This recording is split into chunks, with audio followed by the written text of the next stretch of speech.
Just when you thought you could turn your back and walk away, the dark cloud of human indignity follows you.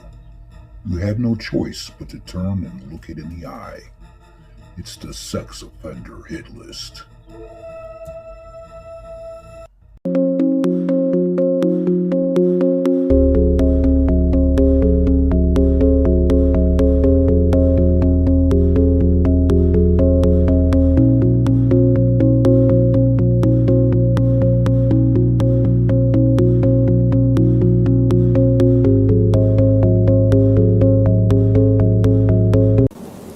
A Collinsville man was seen in Washington County Court on Tuesday on 2 charges of sexual abuse of a child under the age of 12, lewd or indecent proposal to children under 16, as well as public intoxication.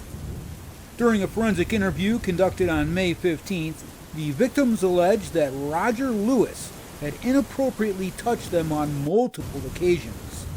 According to an affidavit on May 1st, Lewis was set to be responsible for the 2 victims and 2 other minors for the span of 8 consecutive days.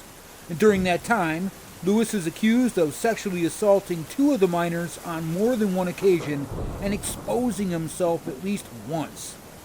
The victims also told interviewers that the abuse had gone on for more than 2 years. Lewis later admitted that he had touched the children inappropriately to a family member over a phone call. Lewis was given a $100,000 bond, and his next court date is set for Friday, May 31st at 9 a.m. Bensalem Township, Pennsylvania. The township man there is being held on $2 million bail after being charged Friday with child sexual abuse material possession and sharing images of children being sexually assaulted with others on a social media site. The sex offender hit list reported his arrest just a few days ago, and you guys were told of updates. Well, this is an awesome update. I mean, $2 million bail, that's pretty awesome. Even at 10%, that's $200,000 cash he's got to fork out. You guys remember, this is Richard Schnee, a 50-year-old of Inlet Drive in Bensalem, and he was charged with sexual abuse of children, dissemination, and possession of child sexual abuse material, as well as related charges. The Bensalem Township Police Detectives received a cyber tip from the National Center for Missing and Exploited Children back on April 9th that someone using the screen name Danger Dick 2021 on Discord, a popular online chat server, may have been sharing child sexual abuse material with others. And he was caught. Upon further investigation, detectives were able to confirm that Schnee was indeed that man sharing and trading the child sexual abuse material with other users on that account. Numerous graphic messages from Schnee were also discovered that depicted his affinity for children, stating that pregnant 6-year-olds would be hot. On May 7th, a search warrant was executed at Schnee's home when various electronic devices were seized. Forensic examinations were conducted on his devices, and upon the examination's completion, the following was discovered. Various files depicting child sexual abuse material were on his cell phone, his laptop, his desktop computer, as well as his HD TV. On his phone in particular, various child sexual abuse material files depicting prepubescent children being sexually assaulted were found. One even depicted the sexual assault of an infant. Schnee turned himself in at the Bensalem Township Police Department on Friday, and he was arraigned by District Justice Joseph Falcone and remanded to the Bucks County Correctional Facility on 10% of $2 million bail. So let's just hope he doesn't have a spare $200,000 laying around. See ya, Chomo. Now get in there!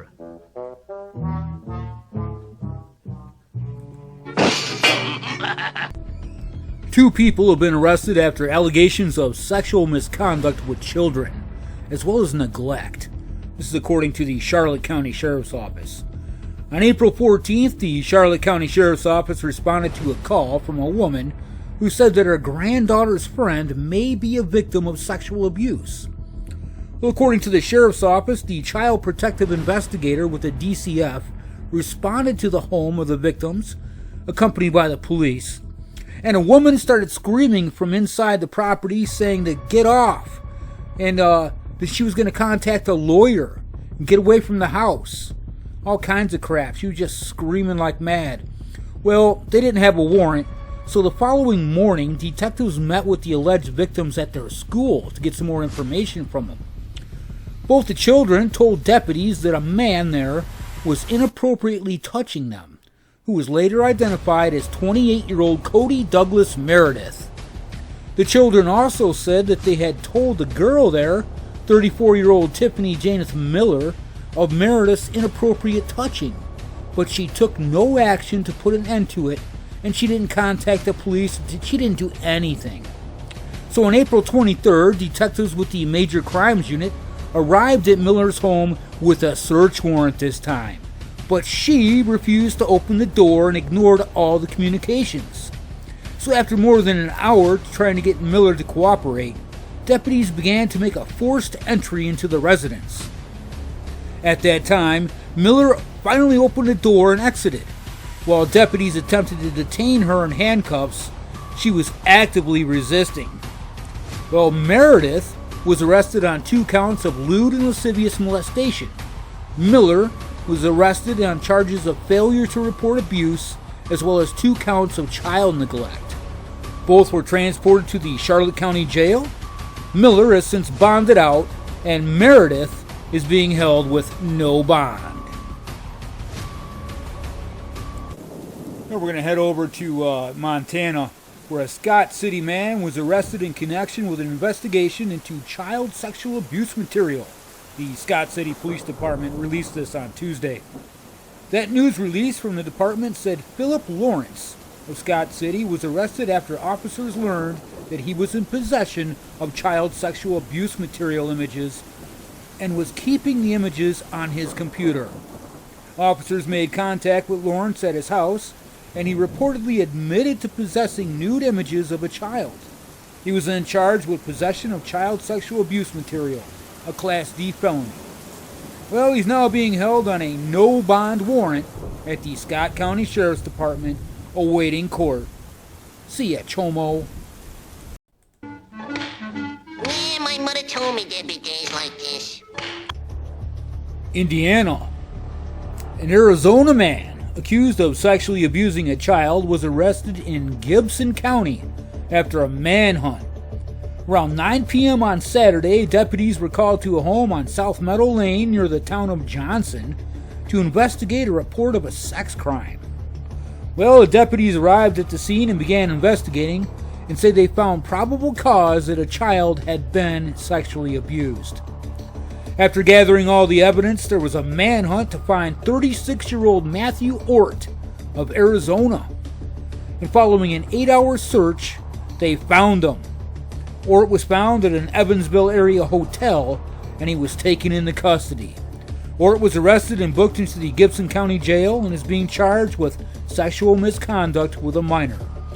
Not much else information is available about this story, but when it does become available, like I always say, you can be sure to find it here first on the Sex Offender Hit List. See ya, Chomo! We're going to head over to Georgia for this one. A Flowery Branch man was sentenced to life Friday for raping a teenage girl and stabbing her 86 times in Gwinnett County. Zachary Iona, a 22-year-old, pled guilty to charges of rape, aggravated assault, aggravated battery, statutory rape, child molestation, and possession of a knife during the commission of a felony in Gwinnett County Superior Court. He was given that life sentence, which is just 30 years in prison, followed by 5 years of parole and mandatory sex offender registration as part of his negotiated plea. Well, he just should have got natural life, if you ask me. Because he used a deadly weapon, there's an additional 5 years, and after those 5 years, he would potentially be eligible for parole.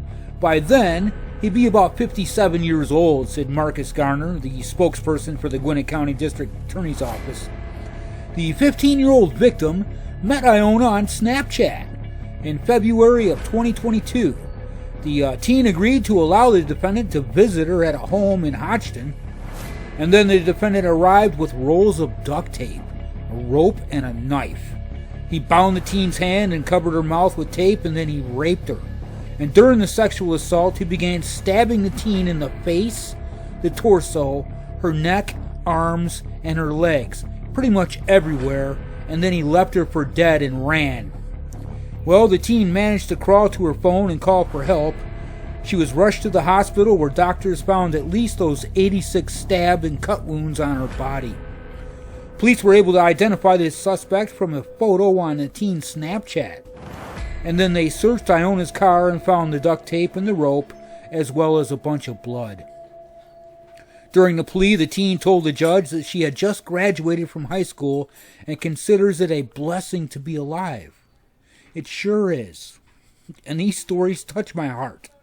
This young girl had multiple surgeries and physical therapy, and she's finally able to walk again. This story leading up to the attack is just so familiar to a lot of people. Children are more and more being picked up by the abductors directly. These predators are traveling directly to our kids, and they get taken advantage of, and even more of you, as you just heard in this story, are coming across this kind of stuff. It happens everywhere and all the time.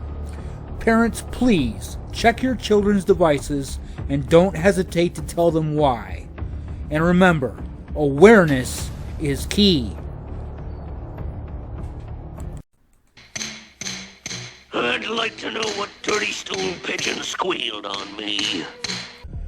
And back down to Florida. Pretty much the center of attention lately. There's a lot of chomos down there.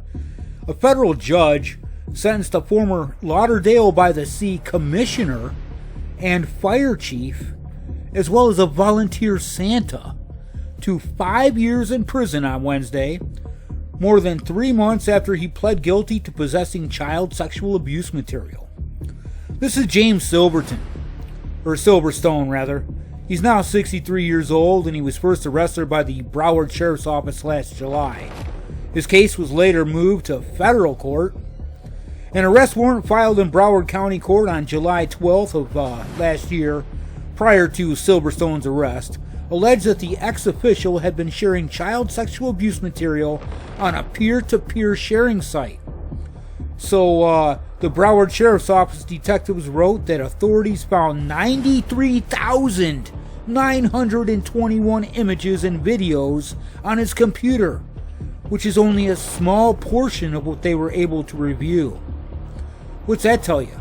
We're talking hundreds of thousands of images and videos of child sexual abuse material by a city official and a firefighter. Unbelievable. Deputies said that of that small portion, they identified more than 1,500 files of child sexual abuse material videos and provided graphic descriptions of child rape and abuse depicted in over 100 of those files. Authorities alleged that during that interview, Silverstone admitted to using BitTorrent to download movies of all sorts. Silverstone stated that he searches for everything the internet has to offer, as he's just curious about everything and anything, and downloads anything and everything for learning purposes, he says. The detective was especially concerned about Silverstone's role as the Lauderdale-by-the-Sea's longtime town Santa Claus, which he said Silverstone brought up during a police interview, or they would have never known, given that the volunteer position involved interactions with children. Under the terms of his sentencing, Silverstone will spend 20 years on supervised release once he leaves federal prison. His supervised release conditions ban him from using a computer for non-employment purposes or having contact with any minors whatsoever. He'll also be not allowed to buy, sell, exchange, possess, or trade, or produce visual depictions of any minors or adults engaged in sexually explicit conduct. He's also going to be required to register as a sex offender and submit to the sex offender treatment. Like it's going to help this guy. What the hell? City commissioner, firefighter, Santa Claus, all positions of trust. Look at this chomo. Disgusting.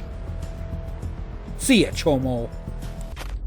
Head over to New Jersey for this one. A 59-year-old special ed teacher from Philly faces 28 new charges. Yeah, new charges.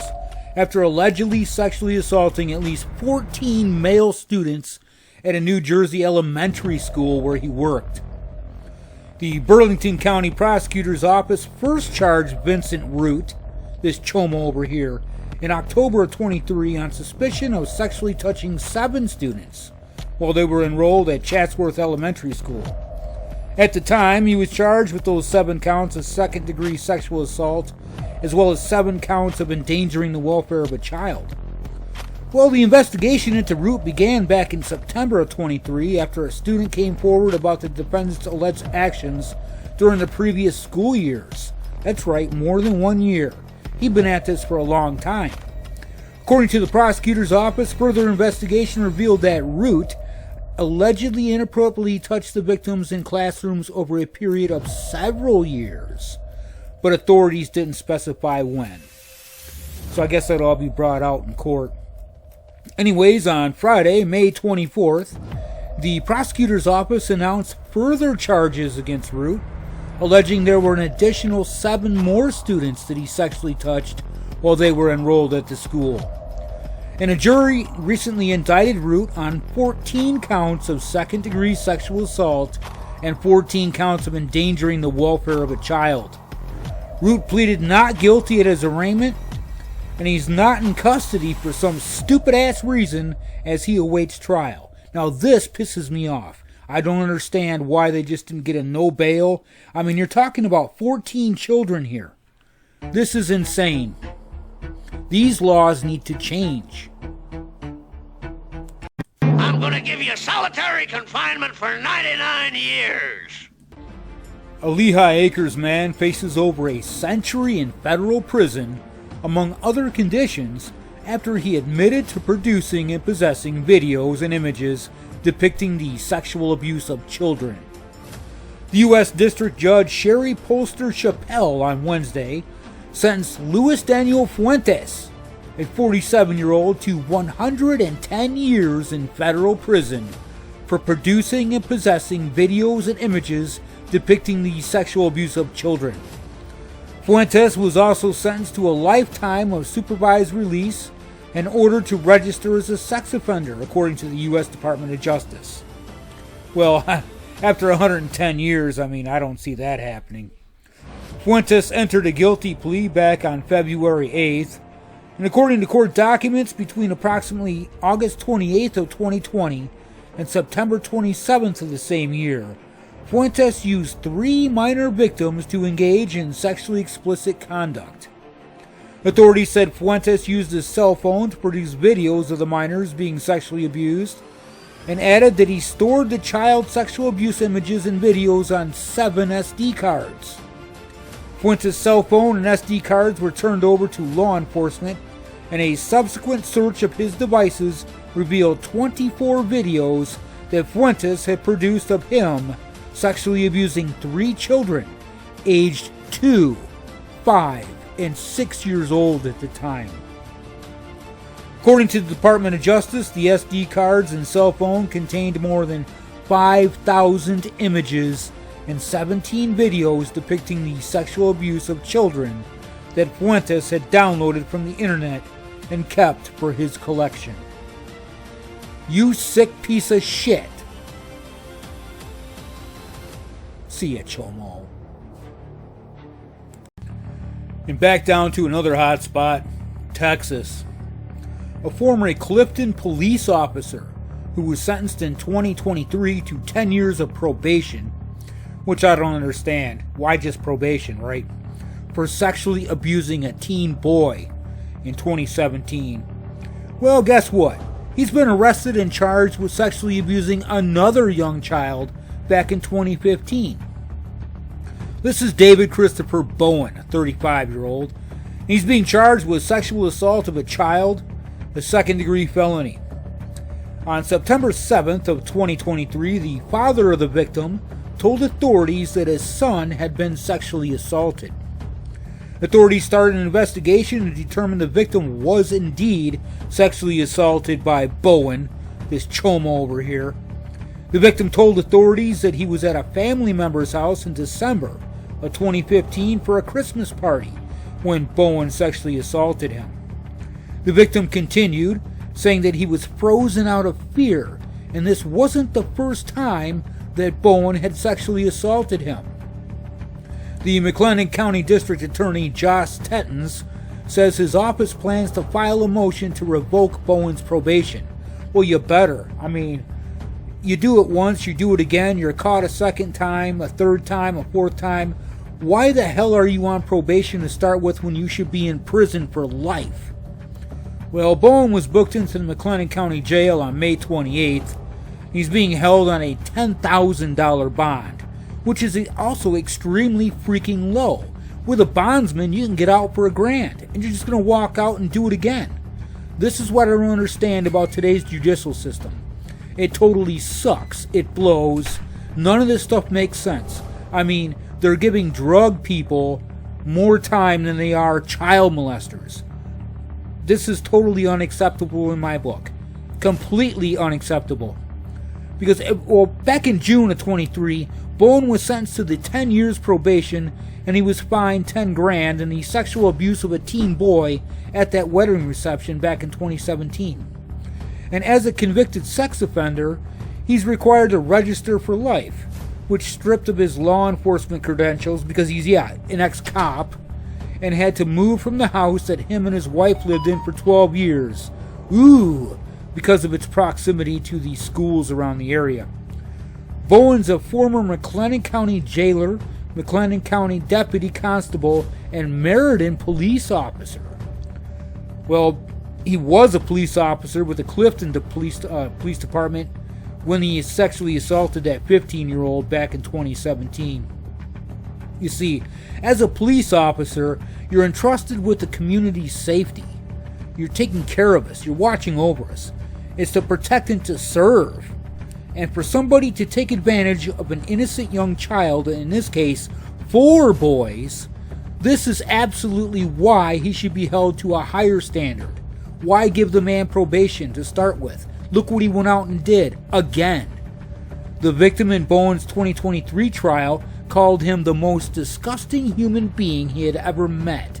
He told Bowen that while he will be going home on probation, the pain that Bowen caused him and others will never go away, which is very true.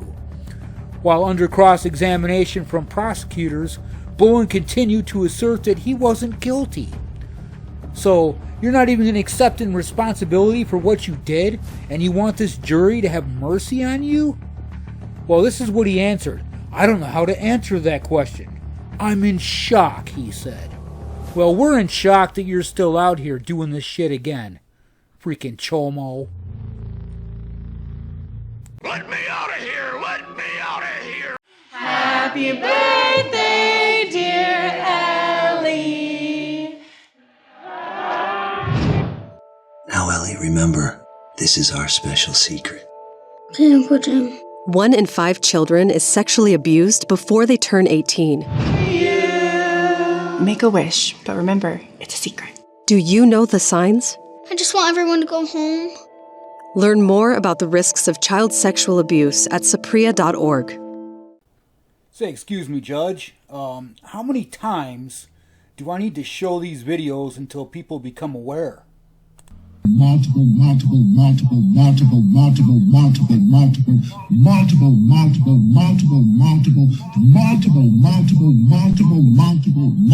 times.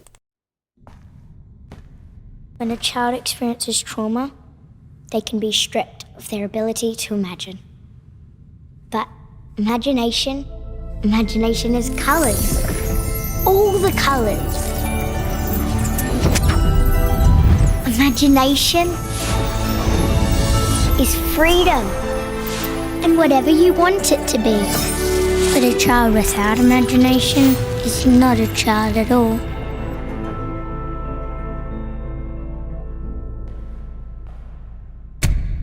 Will you help defend our right to imagine?